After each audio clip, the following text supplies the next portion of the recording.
Welcome to the Information Systems for Business podcast. The main purpose of the podcast is to augment the book Information Systems for Business, An Experiential Approach, 5th edition, by Franz Belanger, Craig Van Slyke, and Rob Crossler. The book is published by Prospect Press. I'm your host, Craig Van Slyke. This episode is for the 5th edition of the textbook. Before we get started, I wanted to give a couple of disclaimers. The podcast purposely omits many details to get to the high points of each chapter, so listening to the podcast is not a substitute for reading the book. Each episode contains my view of the most important points of each chapter. Your professor may have a different view of what's important. The podcast is solely my responsibility, so any errors are on me, not my co-authors, your professors, Prospect Press, or my employer. All right, enough with the disclaimers. Let's get to the good stuff. This episode covers the most important points from Chapter 8, Protecting the Confidentiality and Privacy of Information. Even if you think you're posting something anonymously, it may still be possible to de-anonymize data in a way that identifies you. The focusing story for Chapter 8 discusses how this can happen.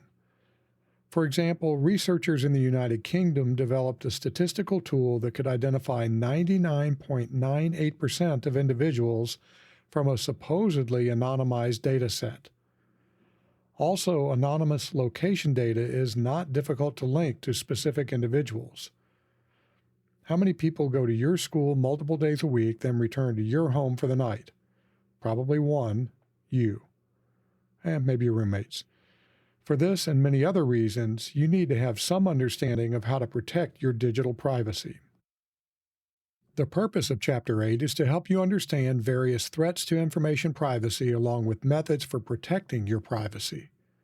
In addition, the chapter discusses some ethical aspects of information privacy. The chapter begins by defining information privacy. Next, Chapter 8 discusses information privacy threats, along with some consequences of privacy violations. This is followed by an overview of some technologies and solutions for protecting your privacy. Privacy policies and seals are discussed next, followed by a description of the role of government regulation in protecting privacy. Mobile information privacy is discussed in the next section. Then Chapter 8 covers some ethical issues related to information privacy. The chapter closes with a brief discussion of the relationship between privacy and security. Here are the main points of Chapter 8.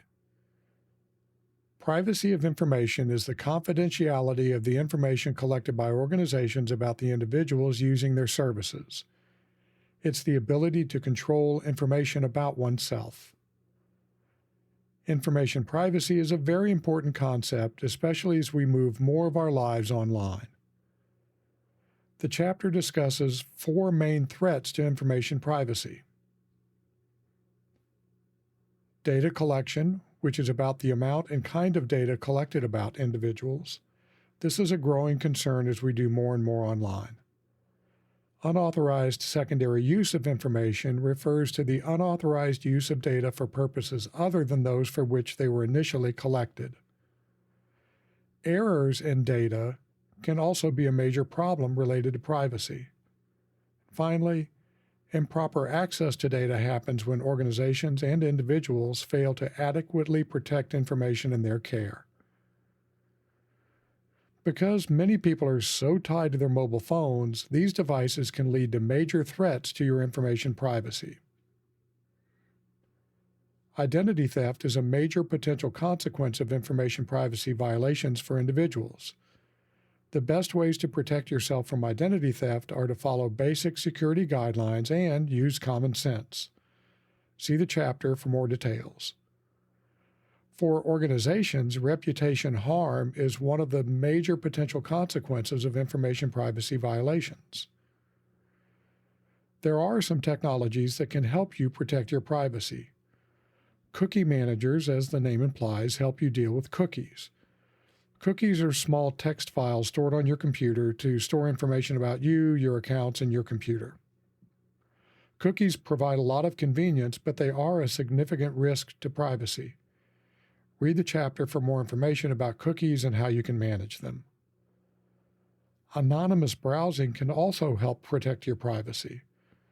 Most web browsers have an incognito or private mode or something similar. These may not make your browsing completely anonymous, though. Yep, you guessed it. Read the chapter to learn more. Most companies have privacy statements or policies that include information such as what data they collect, what they do with the data, and so on. The chapter also discusses privacy seals and privacy by design, but you'll have to read the chapter to learn more about those topics. There are a number of governmental regulations related to privacy. If you're in the United States, you may have heard of FERPA. If you're in Europe, you might be familiar with GDPR. See Table 8.3 for some other examples. In Chapter 1, you learned about the Internet of Things, which relates to connected devices such as smart thermostats and doorbell cameras, and many others. These devices collect a large amount of data and therefore represent a serious threat to information privacy. Privacy and ethics are closely related. The chapter talks about two aspects of this relationship: the PAPA, that's P-A-P-A, ethical framework, which is shown in Table 8.4, and ethical decision-making. Yeah, you got it. Read the chapter for more information. The chapter includes a brief discussion of how AI affects information privacy. Since AI is growing rapidly, be sure to check out this discussion. The chapter wraps up with a short discussion of the relationships between privacy and security. The basic idea is that sound security can protect against unauthorized use of private data. That's all for Chapter 8. This is another chapter with a lot of detail, so yep, you've heard me say it. I'm going to say it one more time. Read the chapter. Talk to you next time. Bye.